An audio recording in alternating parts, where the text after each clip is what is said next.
morning, friends. Thanks for being here with us this morning.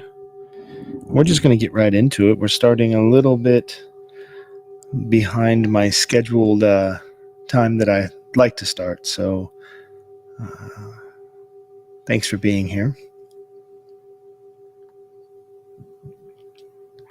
This is Journey Home Meditation, and this is our morning sit. So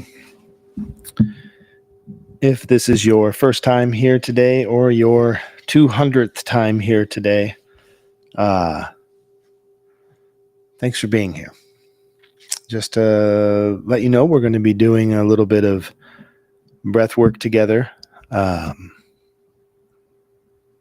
share some poetry and maybe have some contemplative discussion, or it's probably going to be a monologue because I don't have the technology in place right now. I mean, I do have the technology. I could have anybody on, but to be honest, I don't have people reaching out asking if they would like to, or saying that they would like to join in on the morning sit. So if you would like to join in on the morning sit, please send me a message and we can have a discussion about some of these things. If you have a practice that you would like to share or a particular discussion relevant to the practices that we share here, I would love to speak with you.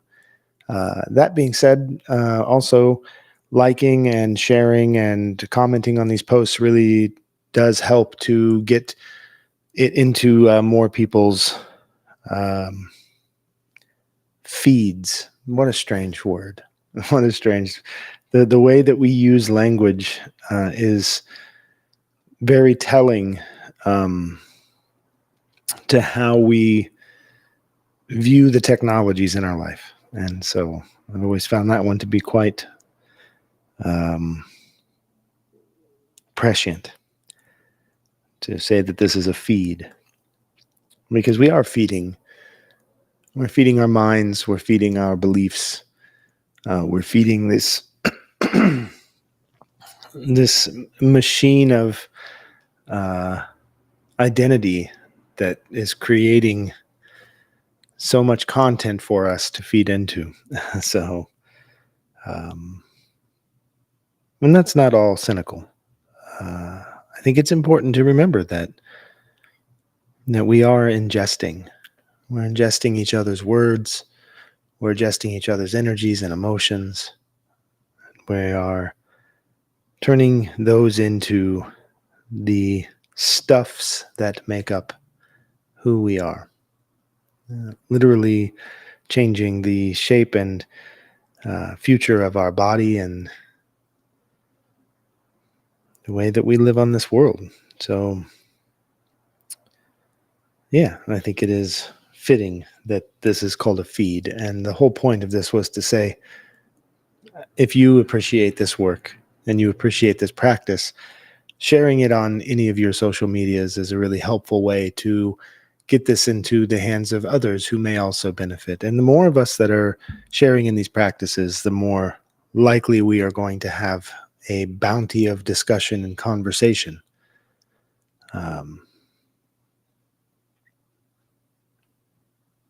So, yeah. Let's increase our bounty, shall we? All right. We'll begin as we like to begin here, with just a few moments of silent space to collect our breath.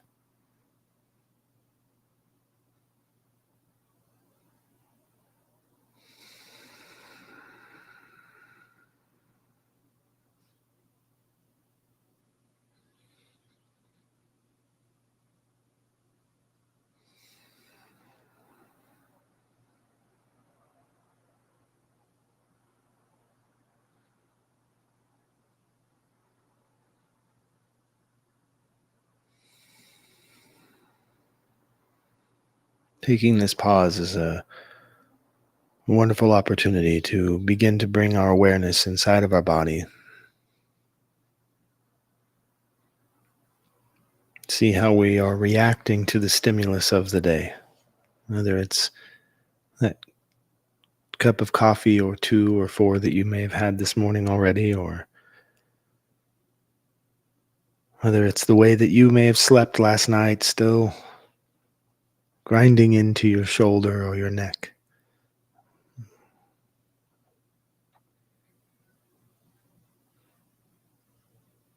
If you haven't yet had an opportunity to pause and be with the self, and take this time to become familiar with what it is that you're carrying in your body this morning.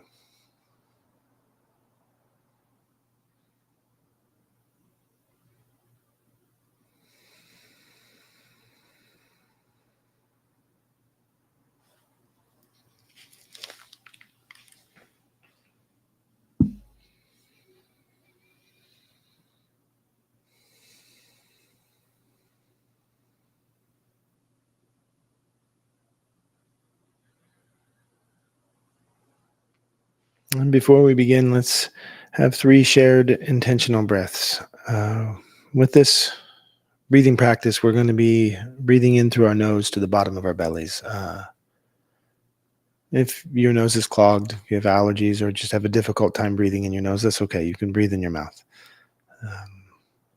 But the practice here is to breathe with the diaphragm pulling downward into our bellies. So one of the reasons I encourage breathing in through the nose as often as you can is it restricts the breath, and that causes the diaphragm to work a little bit harder.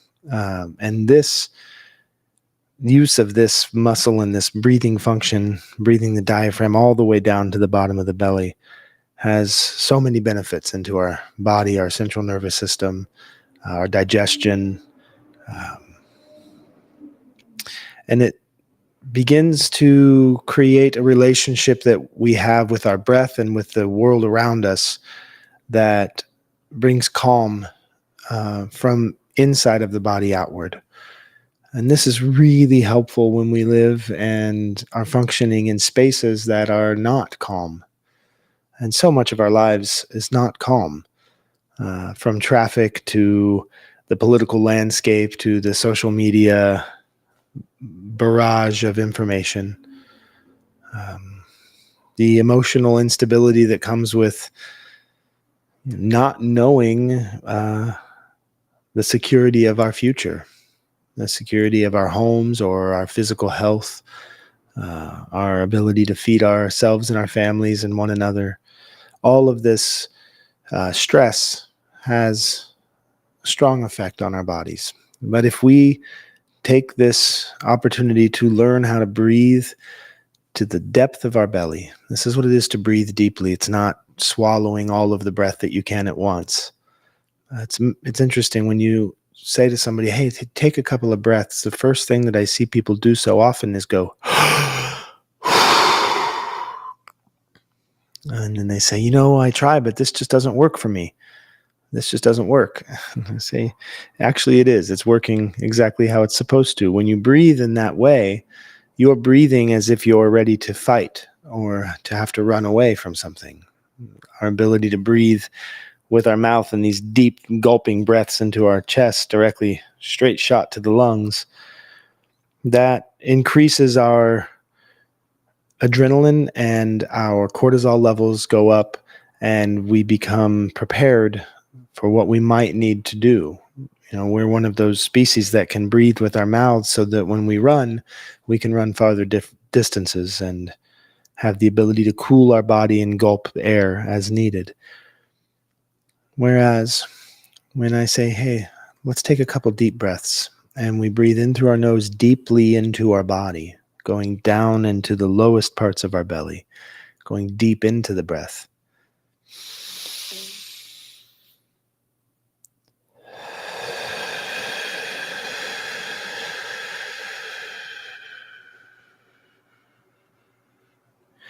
You can witness on a person's face and in their body and their posture, within 2 or 3 breaths, an entire shift into relaxation, almost across the board.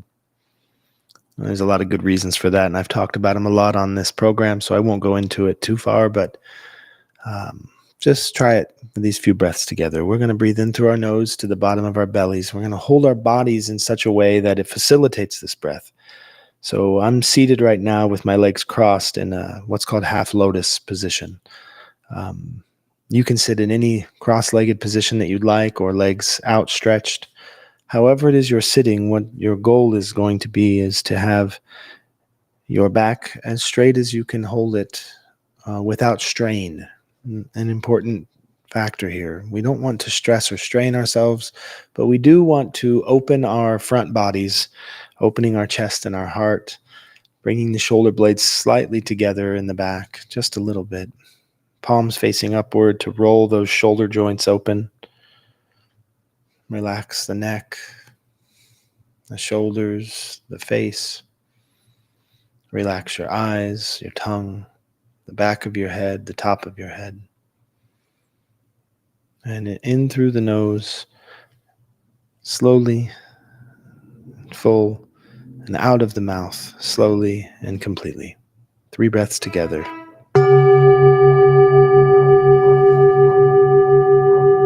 And breathing in.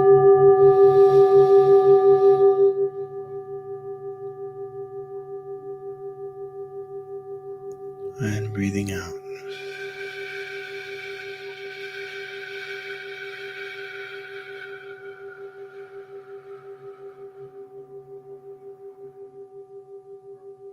And breathing in.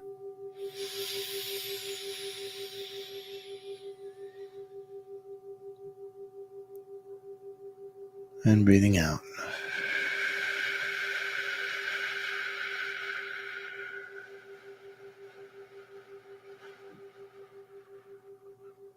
And one more together. Breathing in.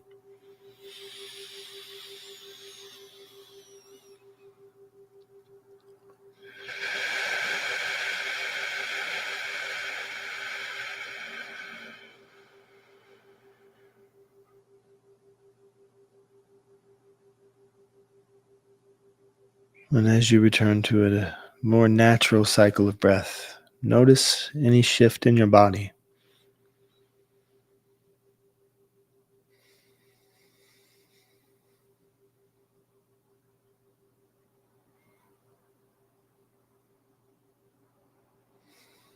Become aware of any change in the quality of your thoughts today. Were you having a racing mind and it's began to calm, or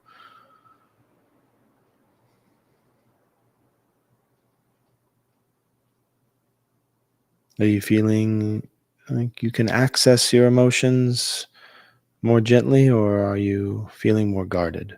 Where are you in your physical body?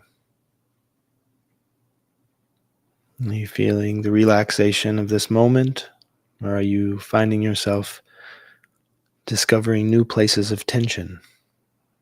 All of this is a wonderful, wonderful path forward, because if you're finding those places of tension, you are coming on to those parts of your body right now that are asking to be seen and to be witnessed and experienced, and then you can let them go. And it can happen as quickly as just a single breath or maybe a few breaths, but the awareness of the pain or the tension, or the awareness of the pleasure and the joy and the opening and openness, these are all the gifts of this practice.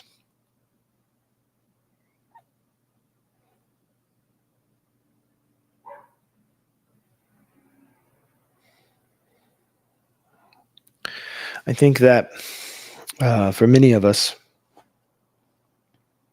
we have joined into a cultural sort of amnesia that is this directed or pointed intentional loss of memory, or perhaps it's rather an avoidance of the reminders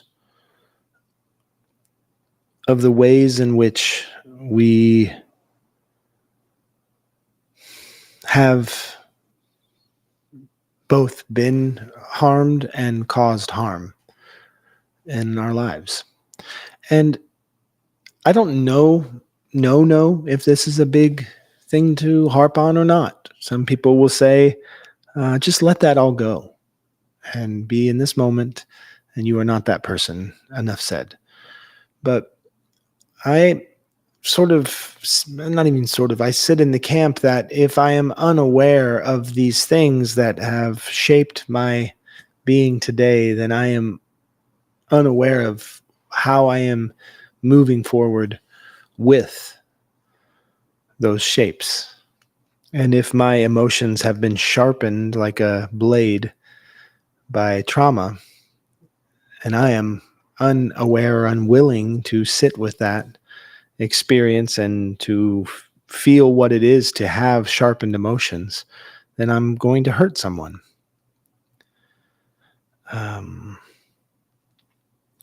And I believe that there is a lot of benefit, not in living in the past, but in moving with those things that we carry, recognizing it and bringing it into the conversation at least. I keep coming back to Fred Rogers often. He said, if it's mentionable, it's manageable. So if we can talk about what it is we're experiencing, what it is we're fearing, what it is we are angry about, or what hurts us, and if we can talk about the ways in which we have hurt others, usually by avoiding our own pain, then we can begin to come together and, if not accept one another, at least acknowledge one another's experience. Being a person who does a lot of grief work, both in my own grief and working with others in theirs,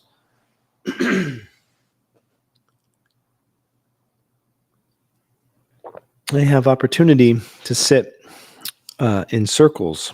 And it's not just grief work that I do. It's a lot of recovery support or just emotional support as people are going through transitions in their lives. And this is part of the work of being a death midwife, and it's also part of the work of doing peer support work. And one thing that I notice, and noticing in others has helped me to really see it in myself a lot more, is the tendency that we have to repeat a story about our pain. Oftentimes, a story of blame, a story that tells how someone else hurt us and how terrible they are for that. And sometimes when people are given the opportunity to speak and sort of be in the center of attention, they will go directly to those stories that they have rehearsed time and again. We will find those stories of some of the most painful things we can think of and share those stories, but not from a felt place, but from a rehearsed, practiced mental space. And I've learned over time that if you are repeating the same story to more than a couple of people, you're not venting, you're practicing, you're rehearsing. And I don't think it's conscious, but I do think that what we are doing is practicing our story on different people until we find the reaction that we're hoping to get, which is oftentimes a reaction of support. Like, that person's so wrong, you are absolutely right. I got your back. And the support is a wonderful thing. And being able to support one another, that's a beautiful gift that we have of having society the way that we have it, family structures and friends and all of that, is the ability to support one another and be supportive to one another. But the problem with the stories of our pain And when they consist of external blame and not stepping into acceptance and understanding and maybe even introspection onto how this thing may be really helpful to me right now. And I don't know why, but it may be. The inability to step into that and to continue to blame and then to be defended and supported in that story doesn't actually help us process or move through those painful experiences. What it does is it fortifies our belief that these painful experiences were caused by someone else for the intention of harming us, and we are the victim, and that person deserves to be punished.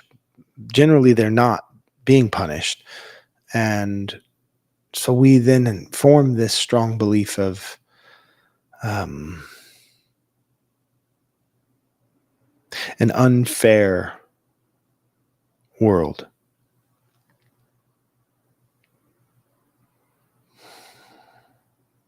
And then we build defenses. So even in the act of repeating that story, we're being re-triggered into this thing. But if we can tell a story that steps out of that subjective place of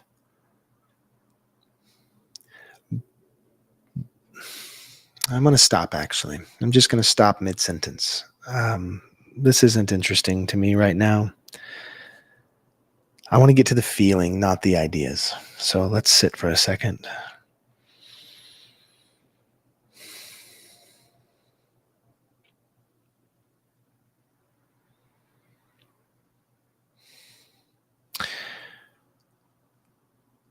Yes, that's it. I want to get to the feeling, not the stories. So when we have an opportunity to sit with other people who are holding space for us, or when we have the opportunity to hold space for someone else, let's not muddy it up with the practicing of a story. Let's see if we can take that moment, that opportunity, even if it's just you sitting with yourself, holding space for yourself, take that opportunity to go as closely as you can to the feeling. So there's this story of this thing that happened to me.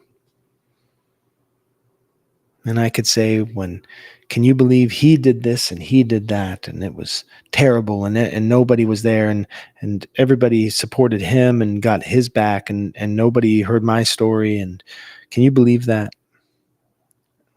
Or we can say, when I remember the way that I experienced that, I am brought right back into feelings of abandonment.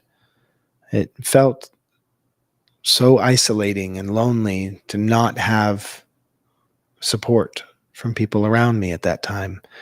And so even now today, when I begin to come up against those fears, I remember that feeling in my body, and my body becomes overtaken by this feeling of being othered and left behind. And so I start to get defensive, and I start to get prickly.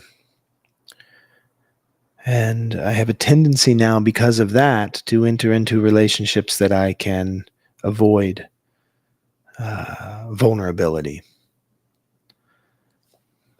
As an example, that's a way that we can connect to our feelings around an experience and not just the story behind it. But our culture wants to have a narrative of the stories of pain in the past that remove us from that experience, from that feeling. And that makes us think that when we tell stories of the past, that's something that happened a long time ago and it has no relevance or bearing today. But I'm telling you right now, all of this does. All of this has bearing. And the sooner we can begin to hold that space for the way that we experience the feelings that inform the thoughts, that empower the beliefs that move us through life, the sooner we'll be able to begin to let go of beliefs that are no longer necessary. And we have to do this together. That's a requirement. I don't see how self-help is helping anyone. We have to be able to do this together. I'm not making that rule. I'm just observing what works and what doesn't. So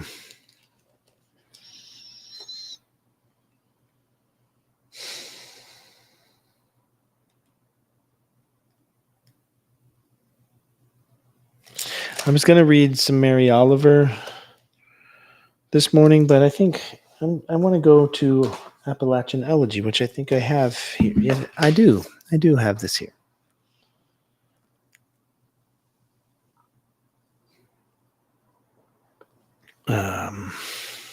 Let's see. I believe that we left off on number 20. Yes. So today that means we are at 21. And I'm just going to show the book. Bell Hooks, Appalachian Elegy, Poetry and Place. It's a wonderful treatise on place. It happens to be the place that Bell Hooks grew up. So it's this love letter and this archaeology of their spirit and their bodies through the landscape. And it's in 66 parts, and we're working from the beginning all the way through. And I'm not reading ahead, so I don't know if today's poem is going to be relevant to today's sit or not, but we'll see. This is 21. Oh, lovely. Turtle islands everywhere. Heads poking out, bodies embraced in the world before the coming of the white man, a sea of calm. Where turtles rest on lands breathing life outside water, that turtles may play, fat, succulent, slow, enchanting us with strength to guard and protect a wall of hardness, store dreams of a world without humans, a wet world everlasting.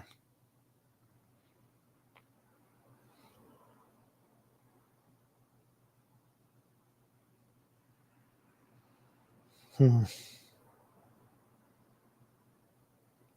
makes me happy to come to a poem in Appalachian Elegy today that talks about turtles, because I have a dear friend, Lily, who loves turtles. So it's nice to have that thought this morning. But also, when I think about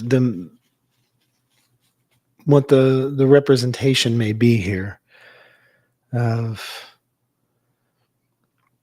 the turtle comes with this innate protection, this hard shell that can protect them.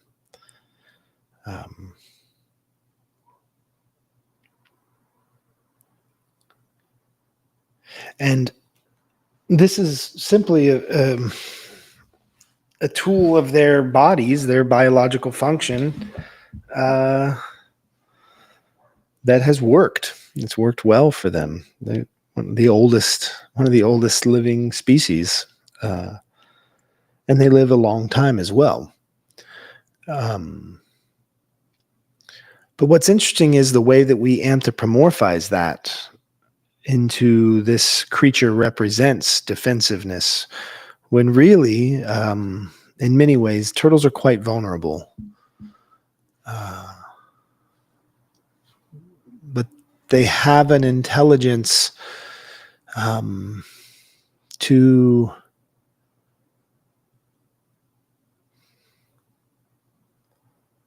be able to seek safety when needed. But I think that they're probably well aware of how vulnerable they are in the world. Strong, sometimes fierce creatures, but our anthropomorphizing of that is cowardly. Whenever we make cartoons of turtles, as soon as they get a little scared, they tuck their head into their shell, and I think that maybe part of that is we don't have a healthy relationship with our own defense mechanisms. So we viewed the ability to protect ourselves as cowardly, and at the same time, we have so many defense mechanisms that we put up these big walls around ourselves that are impenetrable, and we think that that's keeping us safe. So it's this irony that we participate in all the time, where we actually don't know the ways to keep ourselves in loving and caring spaces and keep ourselves safe. And especially in a world where you can't always do that. I mean, how dare I have this conversation with the children of Gaza right now about keeping yourself safe? That's not even a question that they could ponder. So there are unsafe beings in this world. And I would say that most of the people taking up arms against children and dropping bombs on neighborhoods and starving human beings, they're probably functioning out of a very strongly defended belief that this is how they protect themselves. And they're so wrong, so entirely wrong. As much of us, many of us are, when it comes to the ways in which we protect ourselves. So using the turtle as an example of defensiveness, I don't think is necessarily the lesson. Because their vulnerability is really key. And their slowness is key. They don't move on our time. They move within their own time and their own connection to their bodies and into the world around them. And this, I think, is responsible for the longevity of their species. But in a very quick world, that slowness can be vulnerable. There's a Ross Gay poem called the Catalog of Unabashed Gratitude. And it's a beautiful poem, and there's an amazing audio version of it where he plays with Bon Iver. Ross Gay reads the poem, Bon Iver makes the music, and it's this gorgeous, almost 15-minute long piece. But one of the things that Ross Gay mentions being grateful for is the people who stop traffic to help move a turtle along out of the road. And I think about that because I think about this vulnerable creature helping this other vulnerable creature into safety in the midst of some of the most dangerous circumstances. And I think about that young person who stood in front of the tanks in the famous pictures of Tiananmen Square. This beast of thousands and thousands of pounds of steel and weaponry coming towards him, and him and his soft flesh just standing and refusing to move away. I think about the thousands of people who are in boats trying to get food and aid into Gaza and to the refugee camps. I think about the people who are on the front lines in Pakistan and India who are trying to stop the horrible violence that's taking place. I think about all of the ways in which the things that we do to actually create safety on this planet have to be the most vulnerable things. So I don't think it's about defensiveness that keeps us safe. I think it's our vulnerability.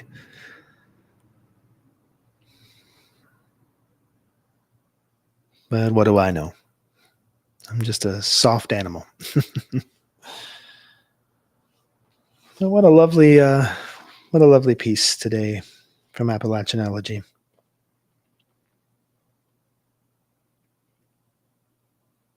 The turtles that play, fat, succulent, slow, enchanting us with strength to guard and protect a wall of hardness stored dreams.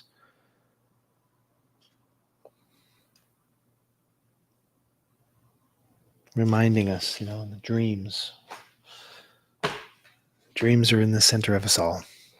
Thanks for being here this morning. I look forward to interacting with you. So if there's something about this sit that you particularly liked or did not like or have questions about, send a message or leave a comment.